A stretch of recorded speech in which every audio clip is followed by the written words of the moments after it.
This episode is brought to us by Crime Bajaj. Be sure to check the link below and subscribe to his channel and give him the credit he deserves. In this episode, a routine traffic stop turns into a full-blown power trip by an out-of-crawl sergeant. The driver is stopped over a mismatch between the car's paint color and police records. When the driver says he can provide all required details without fully lowering the window, the sergeant pulls a bat and threatens to smash the glass. Even after compliance, the sergeant says he'll find something to ticket him. And when that fails, he... Please do not touch my car! If you don't open the door, I'm going to smash it. What for? Because it comes back to a black Merc and I want to make sure your docs are all in order. It's not a Mercedes! Pardon? It's not a Merc! Black Jaguar it comes back to. Now open It is black! Look at the roof! Yeah. The law states that this is supposed... You have to... If you change over 1 quarter of your car... What are you doing, mate? If you don't open the window and shut the car off now and do as you're told... The car is shut off? Why you got a baton out? Count to 3. 1. Why have you got... You're being video and audio recorded. Alright, fair enough. There's no need for the baton. There is, because you're not doing as you're told. You're going to be yourself lifted to check your documents, because at this minute in time, I don't think you've got any. I haven't got any on me. It's offence. It's road traffic act. You're not doing as you're told. Now wind the window down and pass me your driving licence. Do as you're told. I don't have my driving licence on me. Then there'll be no damage, will there? I don't have my driving licence on me. Tell me how and what it should be done. Right, the car doesn't need to be changed colour because it's not been 100% changed. If you look at the roof, it is still black. Right, well I don't know that, do I? Well, you're the police officer, mate. You're supposed to know that. You'll get a ticket for something. UK vehicle law says you only need to update records if the main color of the car changes, not for small or partial color changes. That's why the driver points out that the roof is still black. The car's main color hasn't changed, so there's nothing to update in the system. This isn't a trick or loophole. It's normal guidance used by the DVLA. What makes the baton threat so shocking is that there's no real reason for it. The driver is stopped, calm, and cooperating. He isn't refusing to give details, trying to escape, or causing any safety risk. The baton is pulled out not because the law demands it, but because the sergeant wants instant obedience to his own view of the rules. Sorry? Well, if that's it, you're... So, wait, sorry, you're finding something to ticket me for? What you're saying to me is, I'm a police officer, I should know everything. When it's pitch black, right, for start off with, I'm stopping your car because it's coming back as a black... whatever it is. Right. Minute, you're not doing as you're told, therefore I'm going to get the situation safe by getting the keys and getting you out of the car and getting you in handcuffs. It's as simple as that, and you're going to be arrested for... driving well, matters, this is my vehicle. Insurance and no licence. This is my vehicle. Right, well then, do as you're told. Right, there's no need to be so aggressive. No, I'm being aggressive because you're not doing as you're told, and I don't know whether you're going to try and floor it out of here and run me down, etc., etc. I ain't getting out of there. You're turning a simple traffic stop into a big issue. You're going to get yourself arrested in a second for obstructing police and for driving matters. Do you understand? If you don't do as you're told. Now I'm asking you, open the door and get out so I can confirm who you are or show me some identification. I can confirm who I am from here, thank you. As per the road traffic law, you're meant to produce your driving licence and insurance to me. Why have you got an attitude towards us and saying you can't do this and you can't do that? Saying he will find something to ticket the driver isn't a mistake. It's an admission that enforcement has turned into punishment. From that point on, everything he does is compromised. When the sergeant adds, "Do as you're told or you'll be arrested for obstructing police," that isn't a lawful order. It's a threat meant to force compliance where the law doesn't require it. Obstruction doesn't exist just because an officer doesn't like how fast or in what way someone is cooperating. The road traffic excuse doesn't help either.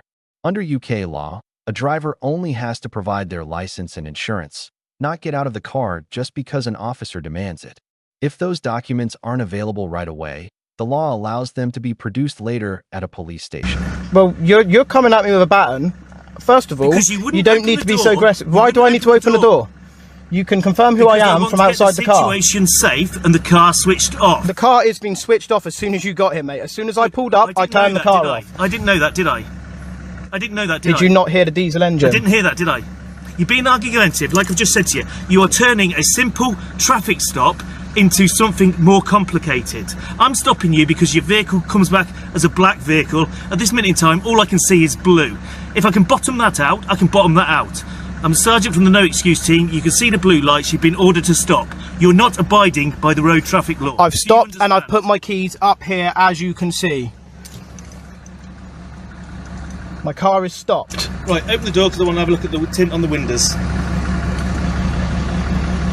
Open the door, I want to have a look at the tint of the windows. Well, thank you. So it's not too difficult, is it? It's not too difficult, was it? The excuse falls apart as soon as you look at the basic facts. The engine is clearly off, the car isn't moving, and the keys aren't even in the ignition. Safety checks are meant to clear up doubt, and once that doubt is gone, the reason for them disappears too. The sergeant isn't responding to any real danger. He's ignoring obvious signs because they don't give him the result he wants. This becomes clear when he suddenly switches to talking about window tint. That wasn't an issue 5 minutes earlier because it wasn't genuine. It only comes up after the safety argument fails. Window tint doesn't require opening a door on the spot, and it doesn't outweigh the fact that there's no offense or risk. This is escalation by swapping excuses. When one reason fails, another is brought in to see if it will work. You can put the phone down as well. Definitely not. Definitely not. Not with the way you've been pulling battens out. You'll be arrested. What for? Pardon? What for? I've just explained to you. Obstructing police, not allowing me to do my duty, and not allowing me to check whether you've got a driving licence and insurance, which I'm empowered to do with the road traffic law. Yes, I understand that. I understand that completely. So then why are you being argumentative? Because to check my driving licence, you don't need to open my door. I told you I don't have a driving licence on me. I need you to come assist in my car. I'm not going to do that, I'm afraid. I need to bottom out whether you're drunk or not, or you've had a beer. And I can't do that out here. I'm sorry, do you have reasonable suspicion? Yes. Can you get your phone out recording, mate? Because this guy's very aggressive. He's got cans in here, and your behaviour. I need to What, a can of Coke Zero? This man has a can of Coke Zero, and you're saying that I'm drinking because of it? Any vodka in there or anything, no? No. Right, you're in I'm under arrest, sorry, what for? Time, suspicion of driving, no insurance, no licence. Right, get a camera, mate. Here, take that. This is the point where the sergeant completely loses touch with reality. He suddenly claims the driver has to get into the police car so he can check if he's drunk, even though there are no signs at all, no bad driving, no smell of alcohol, no slurred speech, and no unsteady behavior. The only thing he mentions is cans in the car, and that excuse falls apart immediately when the driver shows their Coke Zero. That's not real suspicion, it's embarrassment. When that fails, he escalates again and jumps straight to arrest for no insurance and no license without first proving either. There's no confirmation, no checks done, and no refusal by the driver to give details. Just an arrest used to regain control of a situation the sergeant has already lost. You need to calm down. No, you need to calm down. Do as you're told. I have done nothing wrong. You've turned a simple traffic stop into being arrested. And you are bending my arm extremely aggressively. Because I'm detaining you. It's as simple as that. We're allowed to use force. We're allowed to use reasonable force to get somebody detained. Now get out the car and do as you're told. Don't stop pulling that. That's attached inside my arm. I mean, it's attached inside my arm. How much more of a description do you need? What do you mean attached inside your arm? It is inside my arm. Is it? It's a medical device, mate. Well, I don't know that, do I? Listen to me, you've got a major attitude. It's because you're grabbing things out of my arm. I'm telling you, there's something attached in my arm and you're pulling it. And I want to make the situation safe. This chap in here, I don't know what he's doing. I don't know what you're doing. I'm on my own. I want to go home at the end of the day. It's as simple as that. You're turning a simple traffic stop into an actual nightmare. You have. You've been non-compliant throughout. Non-compliant throughout. You do not have to say anything, but it may harm your defence if you do not mention when questioned somebody later on in court. You are under arrest at this minute in time, suspicion of driving this car, no insurance, no licence. The driver says he's being hurt. The sergeant doesn't stop or change his grip. Instead, he says, "We are allowed to use force." That isn't a professional judgment. It's a statement of entitlement. He's no longer asking whether force is actually needed. He's just claiming the right to use it. That matters because in law, force isn't about what officers are allowed to do in general, but what is necessary in that exact moment. What makes this truly dangerous is how the medical device is handled. The driver points it out, yet instead of avoiding it, the sergeant presses directly on it while using force. This isn't a chaotic or urgent arrest with a real threat. It's a controlled situation where the officer deliberately chooses not to adjust his actions. What charges did you bring against Jeff Cox? So in the application for summons, I alleged 4 offences. So the first one was false imprisonment in relation to the way that Jeff Cott had arrested Carl. I also alleged common assault in relation to his use of the baton quite so early into the interaction. And then I alleged 2 public order offences in relation to the statements he was making, his aggression, and his tone throughout the incident. Essentially, we had to continue to chase over the space of, I would say, around a year to actually get a decision. And what was it, Cram's decision? The decision was effectively that there was not evidence that Jeffcott had committed any offences. Jeffcott was left in limbo for 4 years, not knowing if he would be charged or lose his job, and eventually he resigned from Dorset Police. Ben spent weeks preparing the judicial review and the arguments, which took 90 minutes to present in the High Court, and he did an excellent job. Even so, we both agree the effort was worth it because it achieved the goal of getting Jeffcott out of the police force.